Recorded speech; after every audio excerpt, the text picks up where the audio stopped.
আচ্ছা, আমরা এই যে এলাকায় যে বিষয়গুলো নিয়ে যদি আপনি না জানেন, যদি কেউ জানেন সে উত্তর দিলেই চলবে।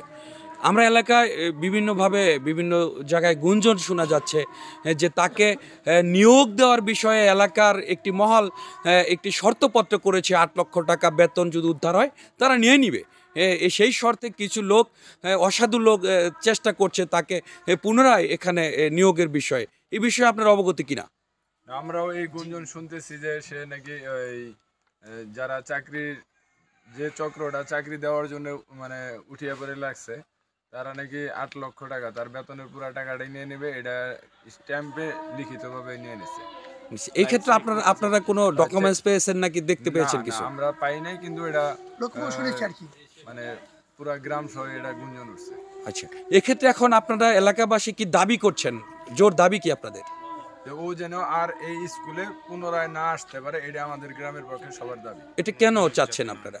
ওর মতো দুর্নীতি, মানে একটা মাদক ব্যবসায়ী, একটা মাদক সেবক, তারপরে নারী নির্যাতনকারী, ওই চুরি দুশ্চরিত্রের লোক যেন এই স্কুলের শিক্ষা প্রতিষ্ঠানে সে আর না আসতে পারে, এটা আমাদের গ্রামের পক্ষে থেকে জোর দাবি। আচ্ছা, সে যে স্কুলে আগে মাদক বিক্রি করতো অথবা মাদকের আখড়া বানাতো, এটা কি আপনারা দেখেছেন নাকি সচক্ষে? হ্যাঁ হ্যাঁ, এটা আমরা এই বিষয়ে কিছু বলেন আর কি, স্কুলের মাদক ব্যবসা সংক্রান্ত। স্কুলের মধ্যে ব্যাপারে দেখা গেছে যে উনি নাইট গার্ডের হিসেবে কাজ করতো বিভিন্ন জায়গা থেকে। যখন ওখানে আপনার হলো নলিন ওই দিক থেকে কিছু লোক আসতো, ব্যবসায়ী যারা, তারা আসতো আসে আর ওই অফিস রুম খুলে, ও অফিস রুমে চাবি থাকতো, অফিস রুম খুলে ও অফিসেই এগুলা ব্যবসা করতো, সেবন করতো ওদের নিয়ে। আবার পাশাপাশি দেখা যায় যে সিএনজি নিয়ে আসতো, আবার পাশাপাশি নারী নেও এখানে আসতো আর কি অফিসের মধ্যে। এটা আমরা দেখেছি। এই ব্যাপারে ওর মা ছিল এবং ওর মার কাছে এটা বিচার দিয়েছি, ওর যে প্রথম স্ত্রী তার কাছে বিচার দিয়েছি, তারা ওই সময় কর্ণপাত করে নাই। পরবর্তীতে অবশ্য দেখা গেল যে মাকেই উনি মারছে, এই ছেলেটা মারছে, তার মাকেই মারছে। তার মাকে মারছে এবং ওই স্ত্রীকে পরে ওনারা আমাদেরকে চাচ্ছিলেন। আমরা তখন তাকে বলে দিছি যে যখন আমরা তাকে ধরলাম, তার বিচার চাইলাম, তখন কিছু বিচার করলো না। এখন আপনি মার খেয়ে এখন কেন আমরা আমাদের কাছে ঘুরতেছি, এখন আপনি জাহান্নামে যান, আপনার ওই ছেলের পিছনে বা ওই আপনার ওই ছেলের জন্য আপনার মার খেতে, এই জন্য আপনার বিচার করবো না। এইভাবে আমরা তাকে ছড়াই দিচ্ছি, তার মাকে এবং তার প্রথম স্ত্রীকে। জি জি জি। এইভাবে আছে। এমনকি গত পরশু দিনও তার চাকরি যাতে বহাল থাকে এই হিসাবে এই বিশেষ করে গুলিবছর ওই দিক থেকে কিছু একটা সিএনজি নিয়ে একটা লোক আসছিলেন, উনি আইসা তাকে কিছু মাদকের সম্বন্ধেও কিছু কথা বলছেন, আর তার চাকরি বহাল থাকে এই হিসাবে আইসা তার ঘরে বসে মাদক খাই গেছেন। স্কুলের দক্ষিণ পাশে তার ঘর, ঘরে বসে এরকম মাঝে মাঝে আসে, সিএনজি নিয়ে আসে। তার আপন চাচাতো ভাই সেও যদি প্রতিবাদ করে, তার রাস্তার পাশ দিয়ে যায়, দেখা যায় তাকেও সে গালমন্দ করে এবং আশেপাশে কেউ বললে তাকে গালমন্দ করে।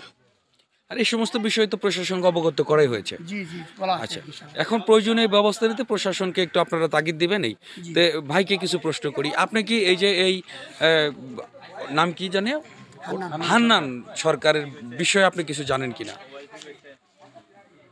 সম্প্রতি ওই যে পুনর্নিয়োগের বিষয়টা আমি লোক মারফত শুনেছি যে এরকম ওর যে যতদিনের স্যালারি পেন্ডিং আছে, যে স্যালারিটির মানে যারা চাকরি নিয়ে দিবে ওনাকে পুনর্নিয়োগের ব্যবস্থা করবেন, তাদেরকে স্যালারি টাকাটা একসাথে পে করবেন।